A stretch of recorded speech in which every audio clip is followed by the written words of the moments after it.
Hello, Amelia. My mother-in-law's voice crackled through the phone, sharp and commanding. We've moved to a condominium. You do nothing, so you should get down on your knees, apologize to us, and be our servant, she demanded. I gripped the receiver tightly, feeling shock and anger pulse through me as I looked around my empty, silent home. Everything felt wrong. Even my work documents and computer were gone. Heart pounding, I dialed Xavier's number, needing answers, but his voice was cold as he cut me off. Mom told me that's what's going on, so you need to apologize to us first, he concluded. In that moment, I felt something inside me snap. My name is Amelia. I currently live with my husband, Xavier. When we first got married, I never thought this would happen. We live in a 2-story house with many rooms. About 3 months into our honeymoon, my in-laws came to our house. Xavier said, I want to invite my parents here, where we are living now. Your parents are dead, but mine are still alive, and I want to reassure them that we are doing well. I nodded in agreement. My parents had already passed away before I married Xavier. My father died in a tragic accident when I was in high school, and my mother, who worked hard every day to earn money for my college tuition and other expenses, collapsed. She was rushed to the hospital and died after a long period of overworking. After that, I worked hard and became independent so that my parents would not worry. Then I met Xavier at a blind date arranged by a friend from college. If I were to get married, I wanted it to be with someone who also cares about their parents. Xavier really loves his parents. He shed tears when he heard that both of my parents had passed away. I think he cried because he felt sorry for me not being able to take care of my parents. I had never met someone who sympathized with me so much, so I thought I could have a good family with him. I had lost my parents early and knew that I would regret it if I did not take care of my husband's parents while I could. So I thought I could express my filial piety to his parents with him. I was willing to be filial to the parents of the person I love, but they trampled on my pure feelings without mercy. A week after Xavier asked me to show the house to his parents, they came to our home. Oh my, the inside of the house is quite old. I heard it wasn't new, but I can see it now, my mother-in-law said, rubbing her chin. It is true that this house was built a long time ago. I didn't respond, as she was right about that. Isn't it? Xavier agreed with my mother-in-law. I have been thinking about how shabby this house is too. I guess you are right, Mom. There was no way to deny his mother's opinion at that moment, and that was okay, I thought. Then my father-in-law asked, if you were planning to live in a house for a long time, wouldn't it be better to buy a condo unit or a new house? Why didn't you do that? Xavier glanced at me. I was about to explain, but Xavier interrupted, saying, Amelia said this is a place for us, and she wouldn't listen to me. I thought, well, we are newlyweds anyway, so I might as well listen to my wife. So we decided to live in this house. When Xavier said it like that, it felt as if he was accusing me of wanting us to live here out of selfishness. My in-laws looked at me quizzically. I knew I had to say something, but just as I was about to speak, Xavier slapped me on the back and said, well, Xavier and Amelia are doing fine. Mom, there's nothing for you to worry about. My in-laws looked at us with anxious eyes, which made me anxious too. They had plans to visit the theater nearby, so they looked around the house and quickly left. I couldn't correct what Xavier had said, leaving them bewildered. I had no idea that my in-laws' misunderstanding would later come back to haunt me, but the signs were there. After seeing our house, my mother-in-law started contacting me, always when I was busy at work. You know, Amelia, as someone who's been married for a long time, let me tell you this. Don't expect your husband to do whatever you want. You are an adult and a wife now. You miss your parents because they weren't around to spoil you, didn't you? But that's not the same thing. Wives shouldn't be spoiled. When I saw these sermons piling up in my messages after work, my head was spinning. Why do I have to look at this stuff after work? I sighed, because I didn't expect her to say such a thing, but I knew why. When Xavier invited my in-laws to our house, he spoke in a way that could be taken as my selfishness for living here. I think he interrupted me on purpose when I tried to correct him. After they left, when I told him he should correct what he said to his parents about my selfishness, he wrinkled his brow and said, well, why don't you just go ahead and do it? Dad and Mom already agreed with me. It's nothing for you to worry about. Oh, don't bother calling them about it, okay? If you suddenly said something different from what I said, they would be so confused that they wouldn't be able to eat their meals. I had a different opinion. I don't think telling them that what Xavier said was wrong would make them lose their appetite. When I first met them, they were eating their food scrumptiously, even when I was talking about my parents passing. It is impossible for them to lose their appetite over something as trivial as this, but I didn't want anything to happen to them, so I decided to keep quiet, as Xavier had asked me to. I had no desire to live with them in my house, and I thought the only times I would interact with my parents-in-law would be during Thanksgiving and New Year's. I wasn't sure if I could stay quiet about it, especially after unexpectedly receiving a lecture from my mother-in-law over the phone. I saw the notification, didn't respond, but went home and showed Xavier the messages. Hey Xavier, I've been getting a lot of messages like this from your mother. Xavier was surprised, his eyes widened, not expecting my mother-in-law to contact me like this. Okay, he told me. I told you not to say anything. I'll talk to my mother. He immediately called her on the spot, but Xavier was always doing things that weren't good for me. He called his mom and said, "Please don't send Amelia these strange messages, or I'll end up in trouble with her." All I did was show him the messages his mother had sent. I never said I was upset, but this would only make my in-laws think I was being unreasonable, even though they're the ones who would likely preach to me the next day, regardless of what Xavier actually said. They could still end up viewing me poorly, even if Xavier didn't phrase it that way. Just because I wanted them to hold back from sending me those messages, I feel as though I've had to let go of everything. I thought I would be with him to help provide for my in-laws, but that feeling was shattered as soon as we got married. After that, I spent my time working from home. But one day, while I was busy, I kept getting messages from my mother-in-law. I checked my notifications to see what was going on. "Xavier told me you're always at home," she wrote. "Irma and I are going to the theater this evening, so I'm going to stay at your house until then." I shuddered immediately and replied, "I'm home, but I work from home. I can't entertain you both because I'm busy working." But my mother-in-law replied, "You're not really working. You're just staying at home. Don't lie to me just because you don't want to entertain me. I don't like that about you. As a housewife, you should know better, shouldn't you?" It's true that I work from home, and Xavier knows that. So why is my mother-in-law getting the wrong information from him?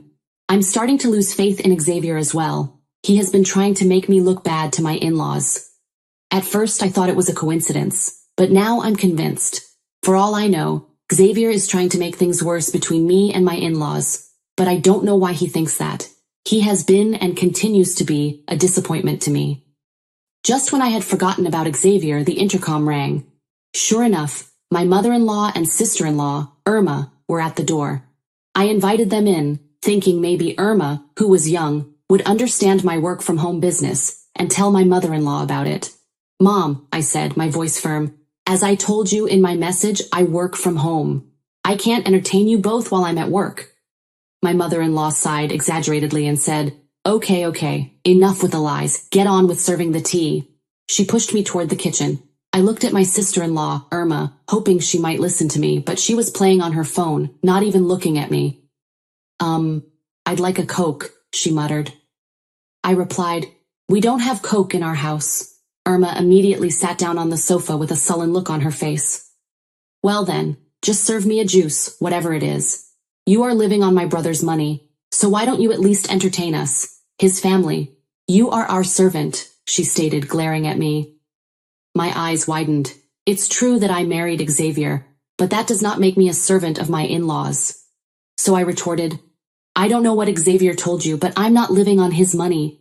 I'm doing my job, and you're interrupting my work." I knew that if I didn't speak up, they would only look down on me. So I grabbed Irma's arm, made her stand up, and led her to the door. "Hey, I'm Xavier's sister. How dare you not treat me well and then throw me out of the house? What are you thinking, you devil of a wife?" she shouted. After Irma, I also kicked my mother-in-law out of the house. Staring at me, she blushed and shouted, "I went to all the trouble welcoming a poor woman like you. How dare you? If Xavier had abandoned you, you would have starved." I looked at them both coldly. I can live without Xavier, so you are the ones who have been deceived by Xavier's lies and treating me like a servant, you idiot. I exclaimed and slammed the front door firmly. Both Irma and my mother-in-law were screaming at the door for a while, but I ignored them, and soon enough, they were gone. I guess they were worried about what the neighbors might think.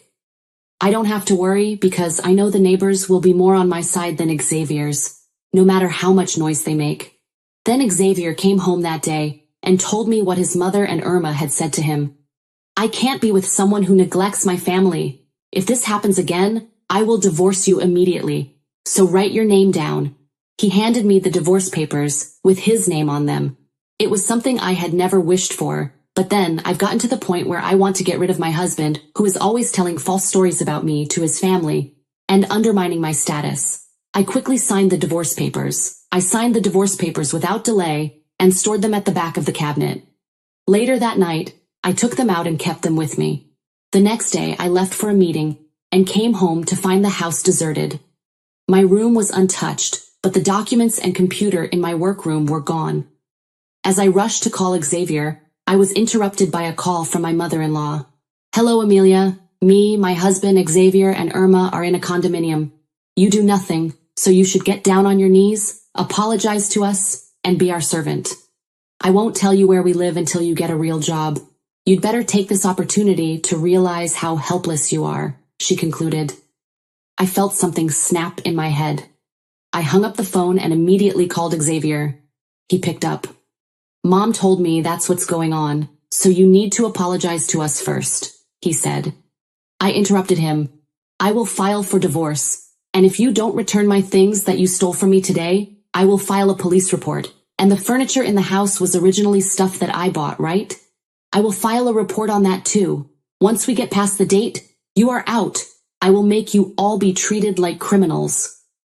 I hung up. Then I quickly took the divorce papers to the municipal office, sending them in to prevent them from being revoked without my permission. While I was sitting in a coffee shop, drinking coffee and reading a novel to calm down, Xavier had hired a contractor to return my belongings, and the furniture had been put back while I was away. When I returned home, Xavier was there and was just moving the last of my belongings with a contractor. I started up my computer, which I use for work. What the hell did you want with my computer? I asked. Xavier, in a cold sweat, replied, My sister wants a new computer, and we thought that the one you were using was a good one. I checked the contents of the computer in amazement. Good for you, I replied, because if you had deleted any work-related data, my company would have filed a huge lawsuit against you and your family. He turned pale. I glared at him. I see you've moved to a townhouse. Where the hell did the money come from? You told me you couldn't afford the rent and the living expenses because you owed $20,000 and wanted to pay it off. You moved into this house that I inherited from my parents so I could take care of you while you paid off your debt. Where the hell did you get all that money? I asked angrily. Xavier shifted uncomfortably. Actually, I didn't have any debt. My mom and dad wanted to live in a condo, so I was saving up for it, he muttered. I sighed heavily. I will get a lawyer. I will ensure that I receive my share of the money, which I have been contributing toward our living expenses throughout my entire life. I will also charge you for the money you owed me, because you always told me you didn't have enough money, I added firmly. He cried, but I'm not just going to forgive him just because he cried. During the meeting with the lawyer, he agreed to pay me a substantial amount to prevent me from revealing that he had deceived me. He mentioned that they had moved to a townhouse, but after losing all their money at once, they could no longer afford to live there. Each time my lawyer summoned him, he used his paid vacation days, which stalled our discussions. When his boss eventually asked, "Why do you need so much time off?" he explained it was for meetings with my lawyer and me. Shortly afterward, his boss called me saying, "It's awful that you could receive alimony after cheating on Xavier." "Is Xavier lying to you as well?" I replied. With a sigh, I gave the boss my name, suggesting he look me up online. His boss apologized to me as he should have. I'm a businesswoman earning $600,000 a year, so it's no surprise my name is well known online. I kindly explained Xavier's actions to him, believing that Xavier's only reason for speaking poorly of me to others was his pride, unable to accept that his wife made more money. I didn't want our marriage to be the source of false rumors, so I asked his boss to correct things. My company does business with Xavier's employer, so he couldn't refuse. Because of this, Xavier's salary was slashed, and he was demoted, leaving him unable to afford his apartment rent. Facing the reality that he couldn't sustain himself, Xavier finally told his family the truth. Later that day, my mother-in-law called me relentlessly. Checking my phone, I saw 47 missed calls. She's so persistent.